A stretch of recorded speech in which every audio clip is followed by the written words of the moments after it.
Vendée Globe, le retour des skippers avec Enedis, le gestionnaire du réseau électrique.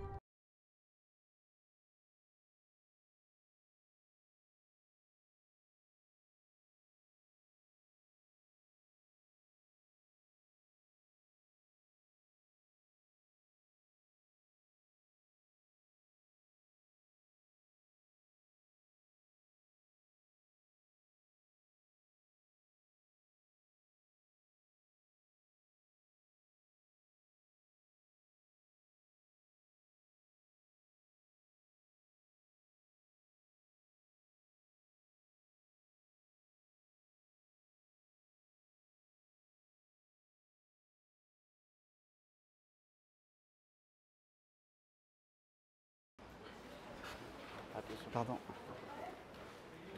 Merci. 1, 2, 3 feux, partez. Le roi Jean. Bonjour Jean, c'est un bonheur de te voir ici sur ce pupitre que tu connais bien. C'était ta 4e remontée de Chenal. Tu l'as irradié de bonheur, de ton soulagement, d'avoir amené un nouveau bateau dans ce Chenal des Sables. Tu nous as dit qu'il avait vraiment été particulier, ce Vendée Globe, cette remontée, elle a une saveur très spéciale pour toi. Ouais, parce que j'ai connu pas mal de trucs assez difficiles dans ma vie, mais là j'ai connu l'insoutenable. Et en fait, l'insoutenable, on y arrive quoi. On y arrive quand même quoi. On y arrive. C'est toujours incroyable l'être humain comment il réussit à faire des choses que tu dis c'est pas possible quoi. Et que je sois là aujourd'hui, c'est un miracle quoi. C'est tout simplement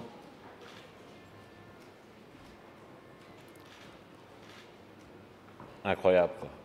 Incroyable. Alors en plus il y a le classement. Ce putain de classement. Qu'il y a un moment tu t'en fous complètement du classement. Ce qu'il faut c'est que tu arrives. Et en plus, avant-hier j'étais 8e, après je me retrouve 6e, et là je finis 4e. Alors là, j'ai pas eu beaucoup de chance dans ma vie, mais alors pour ce coup-là, on peut dire que là j'étais servi. Bon, j'ai attaqué, hein, mais depuis les Açores, c'est sûr que j'ai un peu mis le pied dedans, mais bon. Ce que tu as vécu là sur Vendée, c'est plus dur qu'en 2008 ? Comment ? Ce que tu as vécu là sur Vendée, c'est plus dur que ce que tu as vécu lors de ton chavirage ? Ah oui. Ouais. Ah bah oui, parce que le chavirage, si tu veux, c'est un truc, en fait. Tu es sur un bateau, il chavire, 19 heures après, il y a Vincent qui vient te chercher. Ce n'est que 19 heures. Ce n'est pas 1 mois et demi. Tous les jours, chaque heure, chaque vague. Tu nous racontes ? Comment ? Tu nous racontes ? Bah, c'est-à-dire que quand j'ai débarqué Kevin sur le Nevos, j'étais dans le front chaud. Et puis le lendemain, je vais voir à l'avant, le bateau était délaminé. Donc quand tu as la coque, si tu veux, qui bouge de 5 cm comme ça et que tu as la mousse qui craque, tu te dis putain, ça va péter d'un moment à l'autre. Si ça pète, tu coules. Et là où on était, si tu veux, il fallait que je trouve une solution. Donc j'ai réparé une première fois avec des cloisons, j'ai découpé les ballages avec du carbone jusqu'au cou. Pas assez de résine évidemment. Au final, il me reste un demi-tube de Sika, même pas. Donc ça veut dire que ça l'a fait quand même. Et après ça a repété quand on a eu... on est monté nord à un moment avec beaucoup de mer. Ceux qui ont vécu ça, ils doivent s'en rappeler. Là, ça a repété. Donc, arrêt deuxième fois, réparation, temps de séchage. Et là, c'est chaque jour, tu te dis, il ne faut pas que ça tape. Chaque heure, tu te dis, je voulais plus voulais plus aller devant. Et avant-hier, j'ai dit, je me remets plus les pieds devant, je peux plus. Et, parce que tu ouvres la trappe, tu regardes avec ta pile, putain, ça a tenu, et tout ça tous les jours. Chaque vague, tu te dis, putain. Donc dès que ça tape un peu trop, tu te dis, bon, de toute façon, j'utilisais plus les ballasts. Déjà, j'avais découpé le ballast milieu, donc je ne risquais pas de l'utiliser. Il fallait même pas que j'ouvre la vanne, parce que sinon je coulais. Et mais le ballast arrière, je l'utilisais plus pour que ça tape pas. J'avais chargé l'avant, j'avais mis tous les voiles à l'avant pour que le bateau tape moins. Et voilà. Et me voilà là, et je suis arrivé. Et Hubert m'a ramené. Et moi, je l'ai aidé à me ramener. C'est à quel niveau du bateau? Bah, c'est à l'avant tribord. Heureusement que toute la remontée était sur bâbord. Et donc voilà. Sur une surface de quelle dimension? Comment? Sur quelle dimension de surface? Ou de longueur? 1,40 m par 700. Mais après, ça peut se propager. Si jamais tu trouves pas la solution, parce que réparer un truc qui bouge comme ça, tu vois, pour le stabiliser déjà, pour faire les injections de résine, donc c'est tout un bordel. Tu as senti qu'il y avait une rupture, une casse ou... Comment? Tu as senti que ça avait cassé, que tu avais touché? Ah bah, à un moment, tu ouvres la trappe, tu entends... tu vois, tu dis, oh putain, là c'est pas bon. Et puis, bon, je suis un peu du métier, donc je sais de quoi on cause, quoi. Mais bon, c'est des histoires, en fait, que je vais pas raconter avant parce que ça servait à rien. Maintenant que je suis là, au moins, c'est fait. Et puis, voilà, quoi. Ça, c'est derrière. Voilà ce pourquoi je dis que c'était très difficile, très dur. C'était de la grosse mer quand ça a pété ou...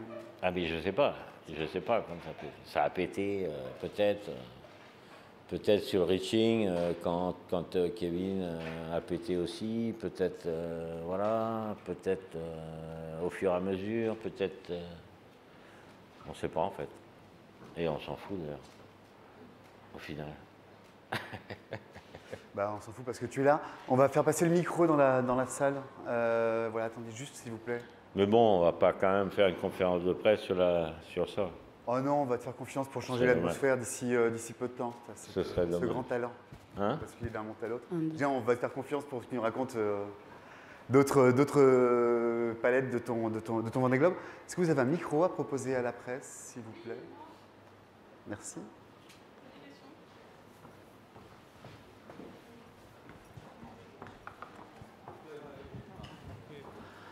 Ouais, Jean, est-ce que tu repartiras? Parce que ce que tu nous racontes là, est-ce que c'était le Vendée Globe pas de trop, mais est-ce que vraiment t'en ras la casquette, quoi? Plus envie d'y aller, quoi. Trop dur.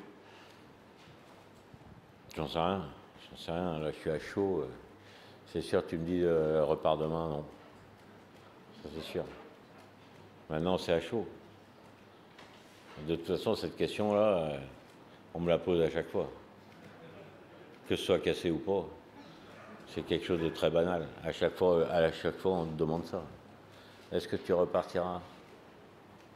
En fait, t'en sais rien. T'imagines, là, je viens de passer la ligne d'arrivée, là, il y a 5-6 heures, je sais pas combien. Là, je suis content d'être arrivé. Voilà, je suis là. C'est tout. Après, le reste... Ma vie, elle va continuer, elle va changer, voilà. Il va se passer autre chose. Moi, ce projet-là, je suis dessus depuis un sacré moment. Et voilà. Et là, on est là. Tu as pris du plaisir quand même, Jean? Avec du plaisir. Je veux dire, quand tu es stressé du matin au soir, pour savoir si tu vas arriver ou pas, je peux faire ma langue de bois, mais du plaisir, il n'y en a pas beaucoup.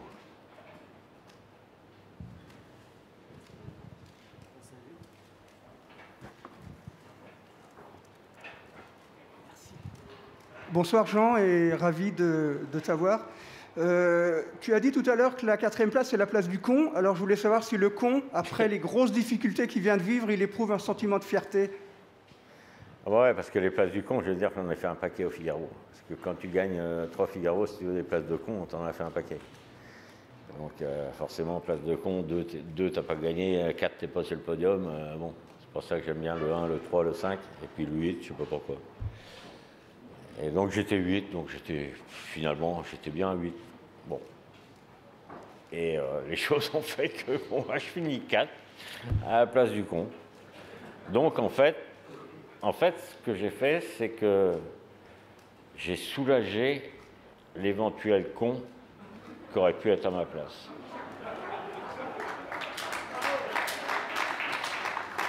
Comme quoi ma générosité n'a pas de limite.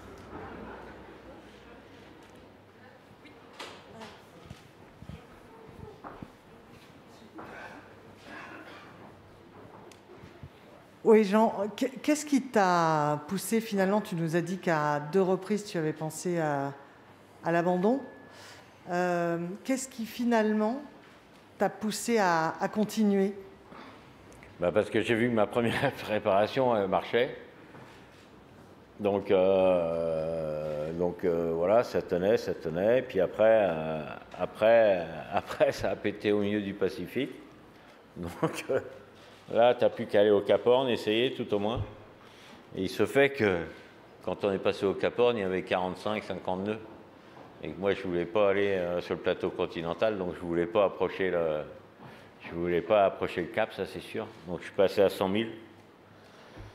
Et puis après, il y a eu des conditions de rêve. Là, effectivement, il y avait du plaisir, parce qu'après le Cap Horn, il y a eu quand même... tu as vraiment des conditions de rêve que tu rêves, quoi. Pendant 3 semaines, tu rêves d'un truc, et puis là, tu l'as. Et là, tu remontes nord, au fur et à mesure. Et puis après, tu te dis, quitte à être dans un radeau de survie, je préfère qu'il fasse chaud. Donc chaque jour, tu regardes la température de l'eau, et tu te dis, bon, finalement, maintenant, c'est gagné, au moins, j'aurai pas froid dans mon radeau. Et puis après. Parce qu'il vaut mieux quand même être dans son radeau dans les Alizés que par 50 et quelques sud.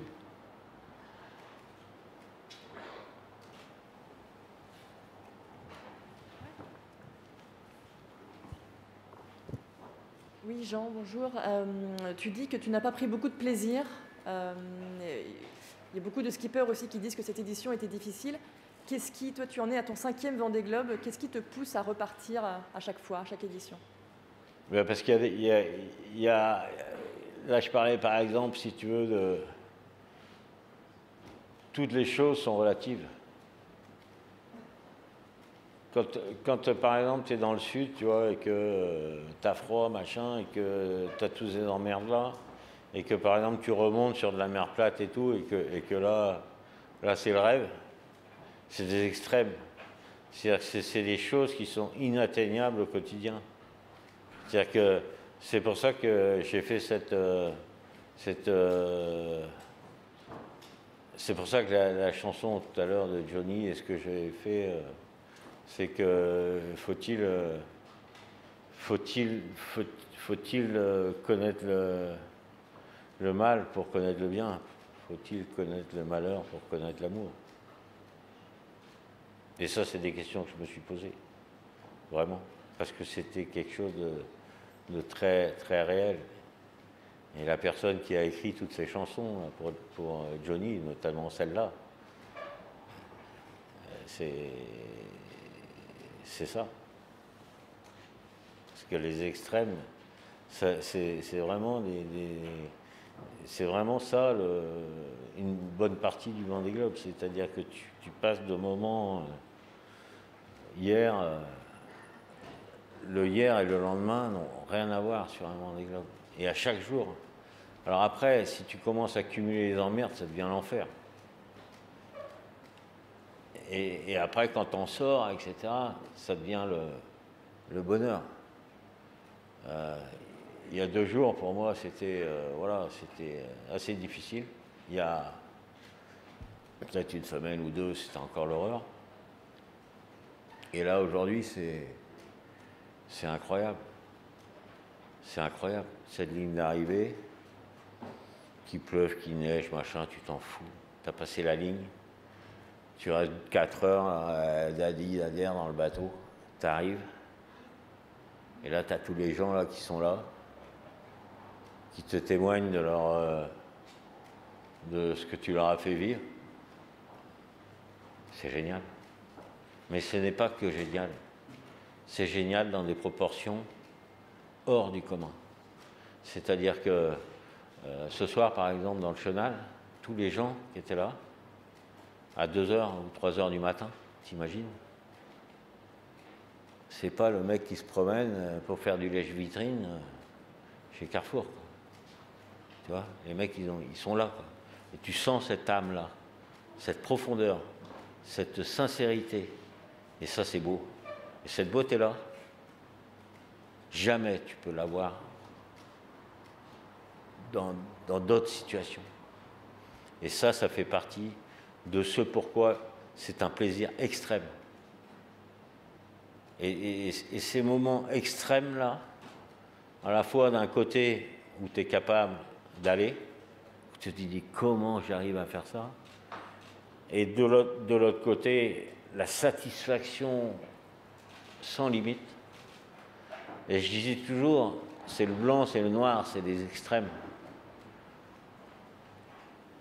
Et voilà, faut-il connaître la haine pour connaître l'amour? Et à quel niveau? À quel niveau? À quel niveau de haine et à quel niveau d'amour? Et ce niveau, ce différentiel de niveau sur le Vendée Globe, il est incomparable. C'est un truc de dingue. Voilà. Et moi, ces extrêmes-là, je peux vous dire que sur ce Vendée Globe, putain, je viens de très bas et je monte très haut. Et le différentiel, là, il est très grand. Je ne peux pas aller plus loin parce que je me suis pété une côte. mais voilà, quoi. Donc voilà.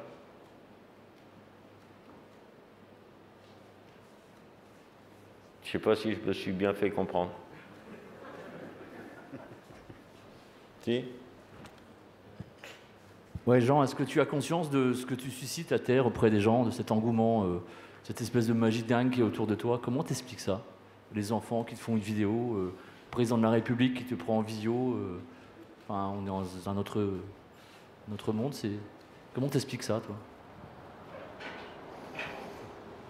Bon, je sais rien, hein, je sais pas. C'est que... Je sais pas. Je l'explique pas, d'ailleurs. Moi, je n'explique rien, en fait. Je n'ai rien à expliquer. Moi, si le président, il m'appelle, il veut me parler, il me parle, et c'est tout. Moi, je lui dis salut Manu, et puis voilà. N'oublie surtout pas... N'oublie surtout pas que trop dire fait rire, et bien faire fait taire. Et ça, il s'en rappelle. Non, c'était très sympa avec Kevin. Et puis voilà. Donc c'est des choses, voilà. Ça fait pas partie des extrêmes, hein, dont je parlais tout à l'heure. Hein. On est d'accord. Hein. Jean, comment tu imagines tes prochains jours de terrien? Ah, j'ai pas encore imaginé quoi que ce soit. Je sais pas. Je sais pas encore. Qu'est-ce que... Je sais pas. Qu'est-ce que c'est bien de pas savoir. Parce que ça dépend des cas. Ne pas savoir, c'est bien. Dans ce côté-là, c'est bien. Jean, tu as tendance à beaucoup t'épancher. Pourquoi t'as pas raconté tout ça? Bah parce que si tu veux raconter ce genre de choses, ça aurait forcément suscité des polémiques. Et pourquoi? Alors, cas de figure, je reste au milieu. Et pourquoi il ne s'est pas arrêté? Et pourquoi ceci? Et pourquoi cela? Et tati, et ta terre. Donc j'ai dit, bon, attends. J'ai dit, tu fermes ta gueule, soit tu restes au milieu, soit tu arrives. Et point.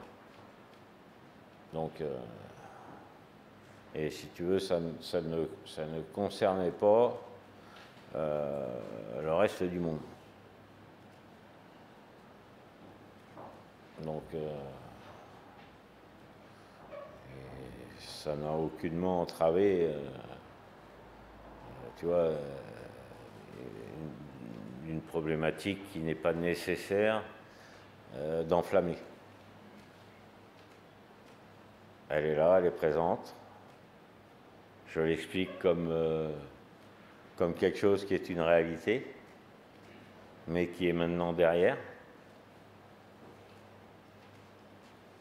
Et si je vous dis ça, c'est parce que vous m'avez posé la question, pourquoi ce Vendée Globe est particulier pour toi et pourquoi il a été si dur. Et voilà. Voilà pourquoi. Jean, ici. Je voudrais savoir, ce bateau, il est à toi, tu l'as travaillé pour être prêt là sur ce Vendée Globe. Pour la suite, tu parlais des jeunes que tu avais eu pas mal de messages avec Anne, de jeunes qui disaient, ben voilà, que tu avais prouvé qu'avec un bateau comme le tien, on était capable de jouer. Est-ce que tu auras envie aussi de transmettre à un jeune, peut-être pour le prochain Vendée Globe ou avec ton bateau? Non, je crois qu'on a fait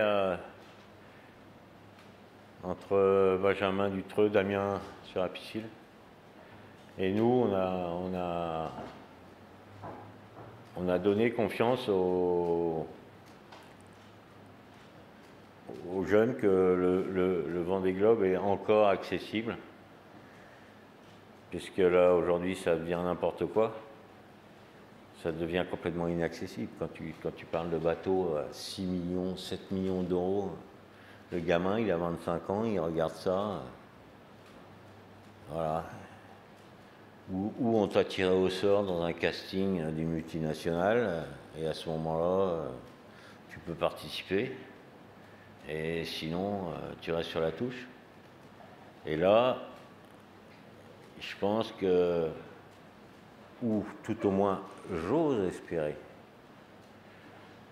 que cette édition du Vendée Globe permettra aux organisateurs de regarder le futur d'un autre regard.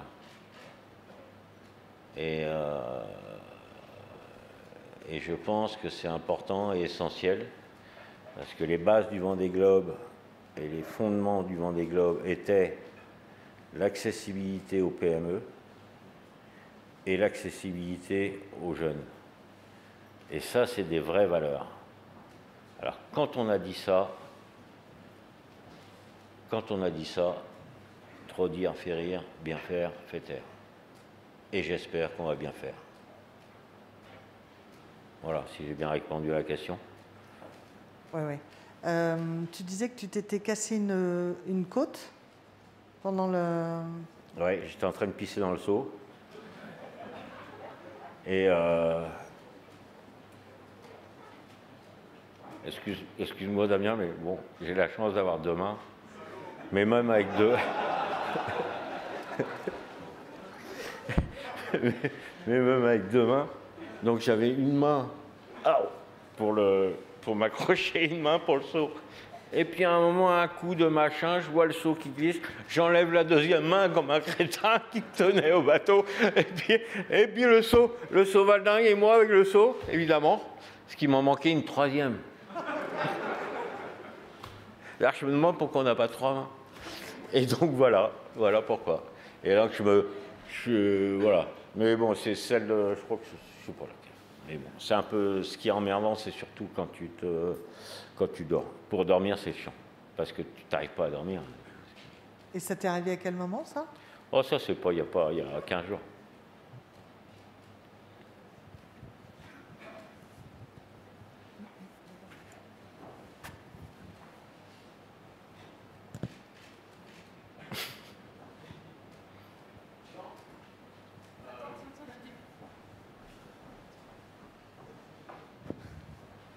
Tu as beaucoup parlé des foilers encore hier soir, en disant que ces bateaux n'étaient pas forcément adaptés au Vendée Globe. Néanmoins, ce sont quand même des foilers qui sont devant. C'est un foiler qui est premier sur la ligne et un autre foiler qui remporte le Vendée Globe. Est-ce que ta position elle a un peu évolué ou pas du tout, et que tu considères que ces bateaux-là ne sont définitivement pas faits pour le Vendée Globe?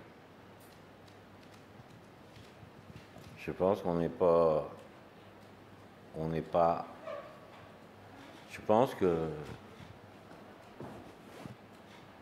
T'imagines qu'ils n'ont même pas mis 24 heures, un bateau de 2007.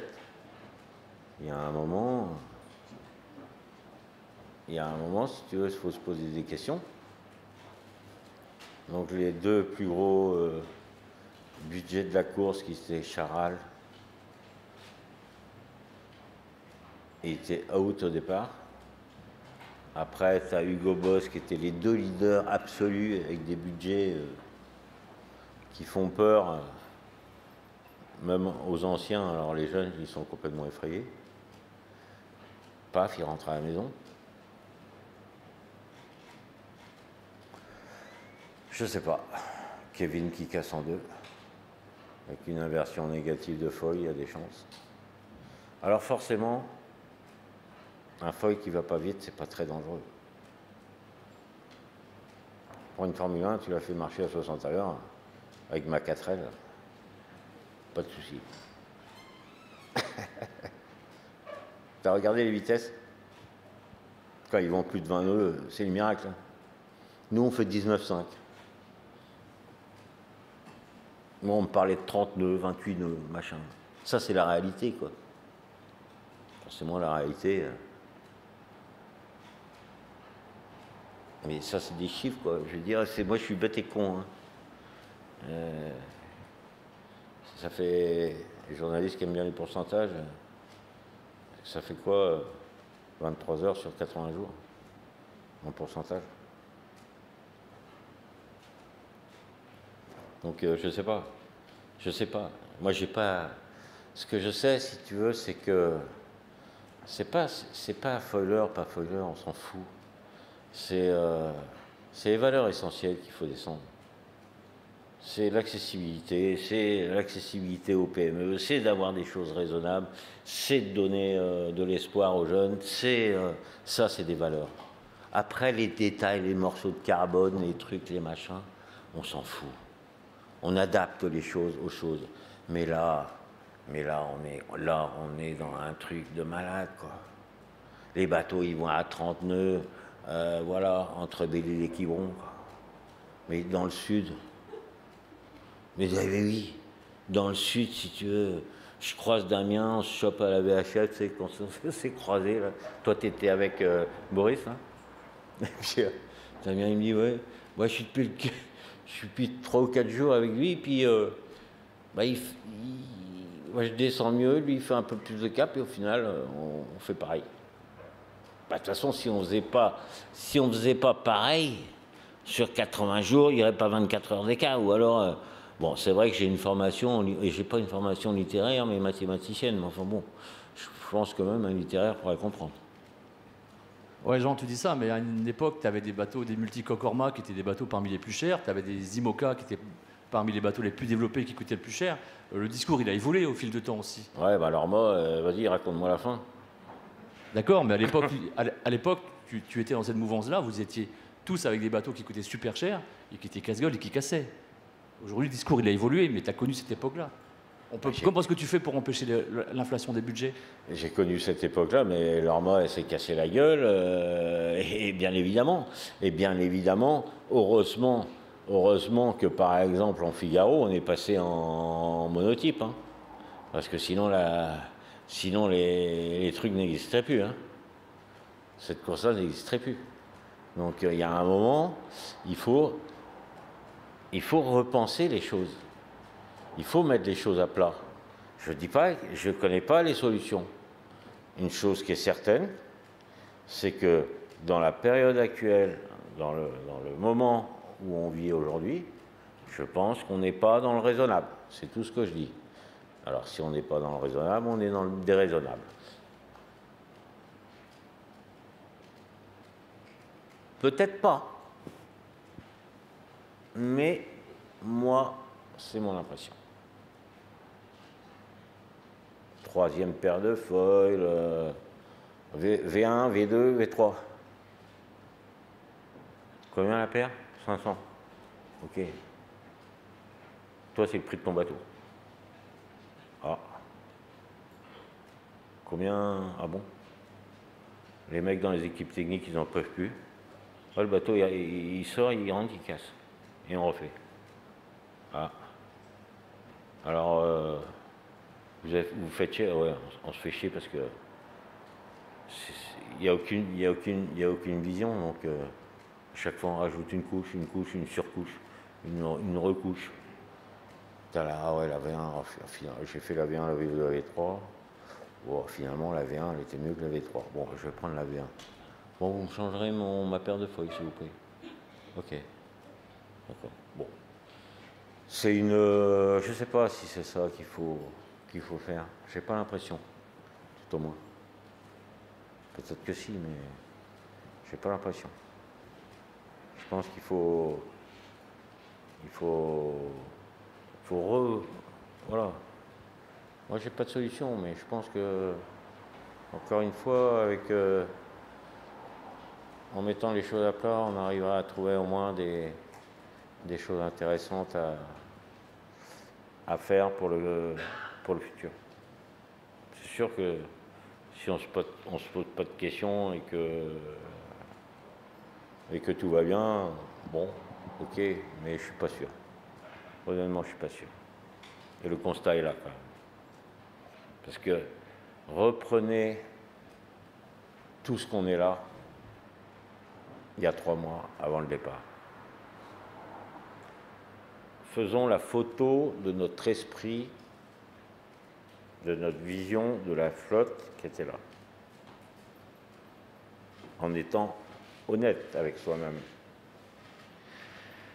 Et regardons 3 mois plus tard, aujourd'hui, qui sont des moments extraordinaires, si on n'est pas capable de profiter de ce différentiel de changement de ce que tu as dans la tête de hier à aujourd'hui, et que tu n'en tires pas des conséquences, je pense que là, il faut se poser des questions. Enfin, moi, je m'en pose toujours. Hein. Je m'en pose pas comme ça, tati à terre, quoi. Je dis, mais c'est pas possible, quoi. Je dis, c'est pas possible. Un jour, il y a 4 ans, avec mon bateau, là, il y a 4 ans, j'ai mis le temps du premier. Et là, j'ai dû mettre un jour de plus. J'ai mis 80 jours et les brouettes, il y a 4 ans. Non, non, oui, non, mais je veux dire, on est tellement dans le grotesque, tu vois, qu'on ne va pas pignoler sur un jour. Parce que normalement, Hugo Boss devait faire 69 jours. Ah. Comment?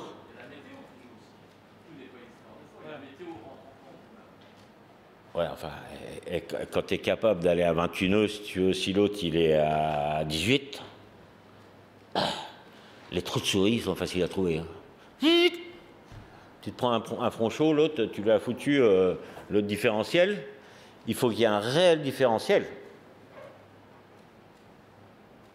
Plus tu vas vite, la vitesse, ça rend intelligent. Hein. Ça, c'est certain. Donc, la météo, c'est une chose. Mais par exemple, nous, on a eu la même météo qu'eux. Enfin, les bateaux à dérive ont eu la même météo, quasiment. Donc là, enfin bon, alors je vais pas, voilà, moi je dis, réfléchissons, voilà. Après, voilà.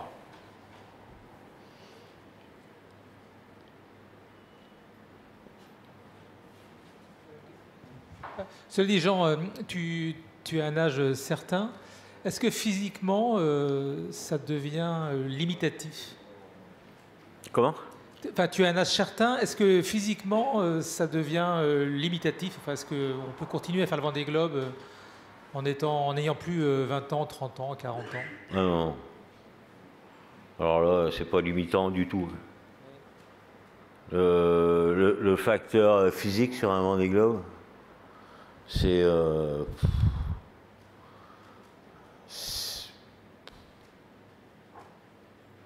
voilà, tu vas tourner une manivelle un petit peu moins vite. Mais il vaut mieux que tu saches que tu es au bout de ta manivelle plutôt que ça tourner trop vite. Donc non, c'est pas limitant. Tu as rendu un bel hommage à Isabelle Joschke. Est-ce qu'il y a des marins qui t'ont, à l'instar d'Isabelle, qui t'ont vraiment enthousiasmé sur ce Vendée Globe? Des vraies découvertes, des vraies révélations? Ouais. Ah bah oui. Il y a déjà... Il y a Benjamin Dutreux. Tu ne peux pas, si tu veux... moi j'ai fait, je sais pas combien de... On s'est fricoté ensemble pendant des jours et des jours. Et puis évidemment, il y a Damien. Parce que, avec tout ça, on a quand même le vieux con, l'handicapé et le branleur. Donc, il y a un moment, si tu veux, les jeunes coqs propres sur eux avec des millions, nous, on est le branleur, l'handicapé et le vieux con. Alors, avec ça, putain, on a intérêt à sticker les godasses.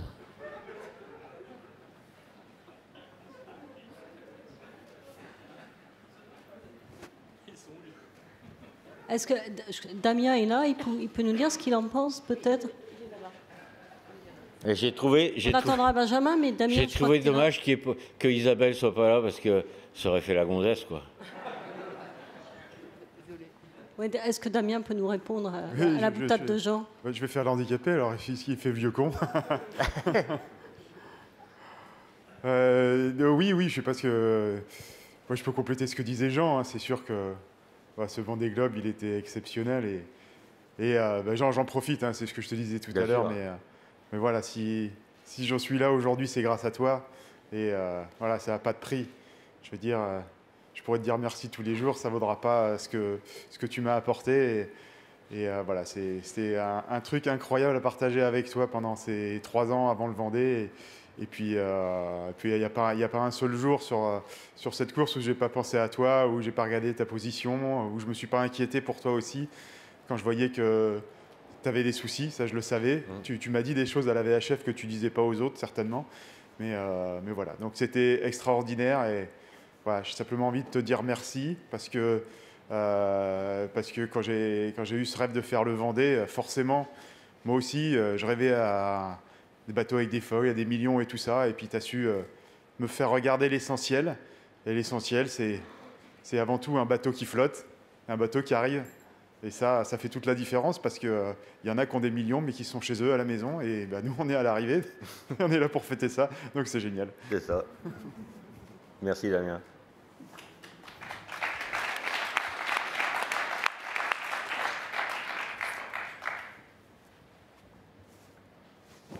Et pourquoi Benjamin, il te plaît tant, Benjamin Dutreux? Qu'est-ce que tu trouves de bien chez ce jeune homme? Ah bah, il est dessus, hein. Parce que d'abord, ce bateau-là, si tu veux, il l'a récupéré. C'est un des meilleurs phares, c'est une des meilleures carènes de chez Phare. C'est la carène la plus étroite qui a été faite à l'époque et qui était un excellent bateau. Et que Bilou a bien connu d'ailleurs, et d'autres, et d'ailleurs Jojo aussi, hein, quand il s'appelait Biti. Et parce que je trouve que, putain, il est bon, quoi, tu vois. Dans les options, dans la vitesse, avec ce qu'il a, il fait super bien avec ce qu'il a, quoi. Il sait aller vite au bon endroit, il est intelligent dans sa stratégie, il est... voilà, et c'était... non, c'est... Celui-là, c'est un bon, c'est sûr. Pas de doute là-dessus. Parce que je l'ai côtoyé quand même de long en large et de large en haut. Hein. Je sais pas si tu te rappelles, à la descente, on était souvent un peu serré-collé. Hein. Donc, après, dans le sud, pareil.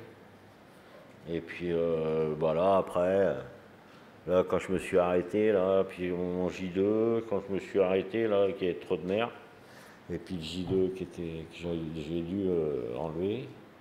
Là, il m'a distancé, après je l'ai rattrapé. Moi, je pensais que Damien, c'était inatteignable il y a une semaine. Et donc, moi, c'était arrivé devant Benjamin, quoi. Donc, forcément, on a une histoire, forcément. Voilà. Pourquoi? Elle te plaît, la victoire de Yannick Bestaven? Avec un budget raisonnable, avec des foils aussi?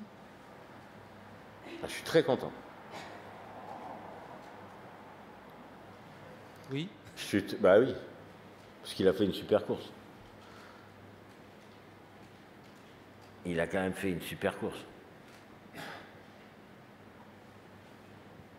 Dans le sud, il a promené tout le monde. Sur la fin du sud, il était comme chez lui, quoi. Il n'y avait plus personne. Hein. Les autres, ils n'existaient pas. Après, il a eu ses problèmes. Hein. Il y avait course gagnée. Hein. Il a eu ses problèmes. Et au final, il gagne le Vendée Globe. Bon, moi, je dis que c'est bien. C'est une belle histoire. C'est beau. C'est méritant. C'est chouette. C'est chouette, tartiflette. Bah ouais. Tu trouves pas, toi? Jean, tu as eu des trajectoires, comme d'habitude, très tendues. Belle stratégie. À aucun moment, tu t'es dit, merde, tiens, si j'avais un bateau un peu plus rapide, j'aurais peut-être pu faire encore mieux. Ah non.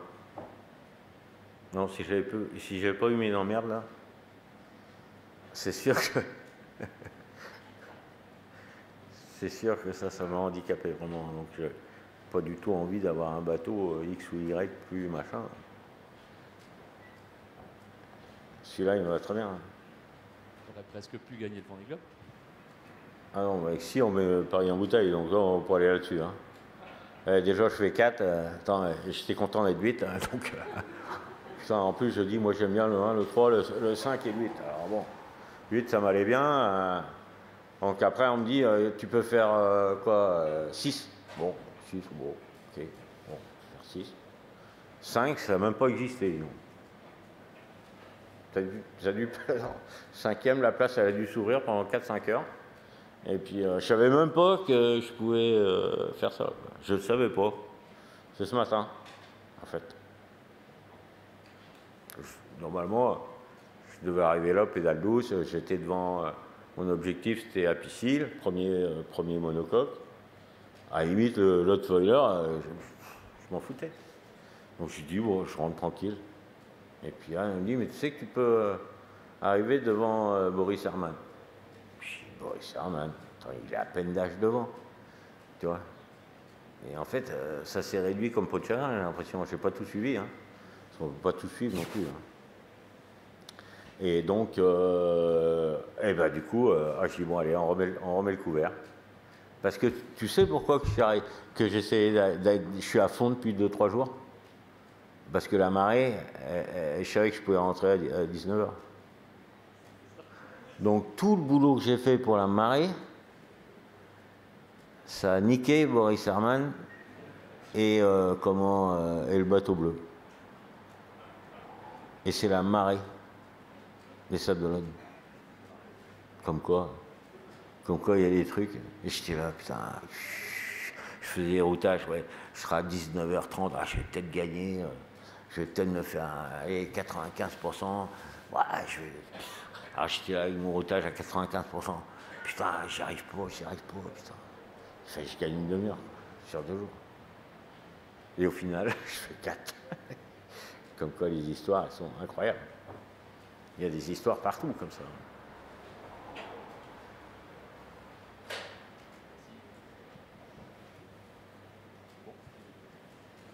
Des questions encore? On a... Bon, s'il n'y a plus de questions, Jean va... Ah, une petite question. Oh là, Son Altesse Jean-Louis Touzet. Mais quoi? Jean-Louis qui a une petite question. Bonjour Jean. Bonjour Jean-Louis. Pour finir le lot des questions, j'aimerais avoir ton avis sur Louis Burton, qui a fait une course très agressive. Ah, incroyable. Et je voulais savoir un peu comment tu l'avais vu et ressenti. Nous, cette nuit dernière était une nuit absolument cinglée. Celle qui ce soir est un peu cinglée quand même.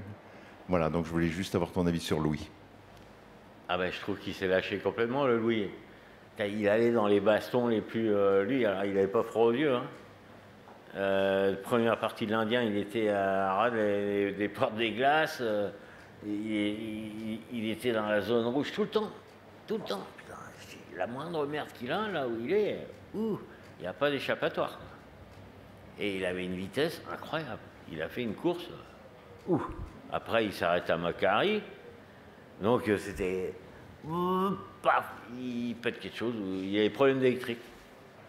Après, il s'arrête à Macquarie. Moi, quand j'arrive à Macquarie, honnêtement, j'ai failli me payer Macquarie quand même. Parce que je n'avais pas vu Macquarie, tu sais, avec les champs de vent, tu vois pas forcément. Oh, putain. J'étais à 30 000, je fonçais droit sur Macquarie. Et lui, après, derrière, il s'est arrêté à Macquarie. J'aurais bien aimé voir. Et puis, après, il repart, il répare, il repart. Again. Allez, vas-y. Moteur, à fond. Paf. Et là, il se retrouve en tête de course.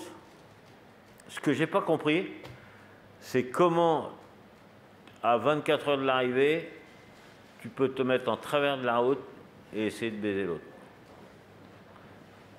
Tu vois, dans l'espace timing, comment à vitesse zéro, si tu veux, même si l'autre fait 5 nœuds rapprochant, là j'ai trouvé ça un peu extrême. Mais bon, il y avait certainement une raison. Mais non, j'ai trouvé qu'il a animé le Vendée Globe de façon extraordinaire, quoi. Il s'est lâché, le Louis. J'ai trouvé que ça avait du caractère. C'est-à-dire que sa course, elle avait vraiment du caractère.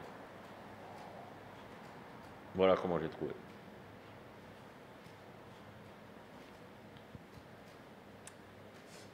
Merci Jean. On a un confrère de la baie de Morlaix ou d'Ille-et-Vilaine qui a dit que tu avais beaucoup marqué notamment les enfants. Une école de Castétarbes qui a bien bossé pour toi et on te propose de découvrir ce petit moment.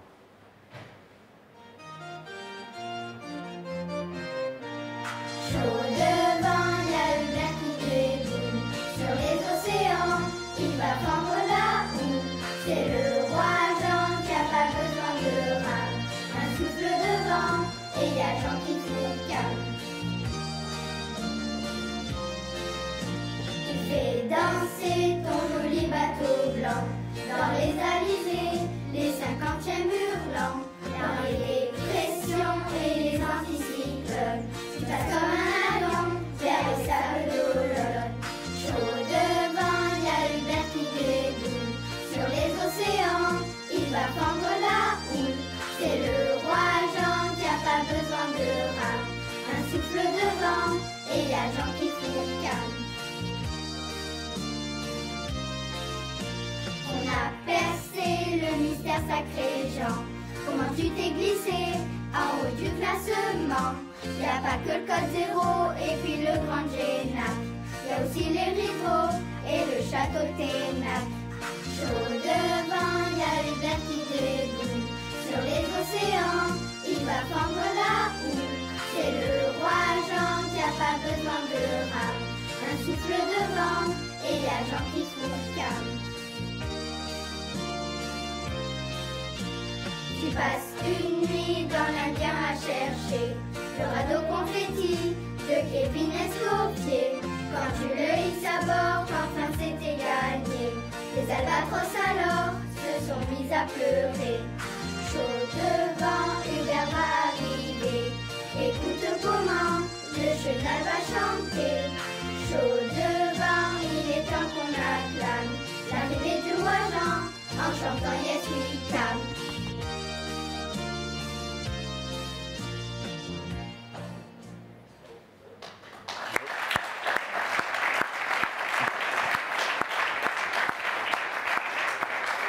Ça, c'est beau.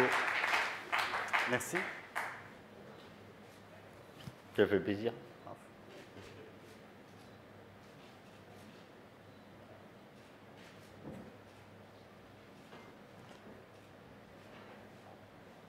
Merci Jean. Bah, merci à vous.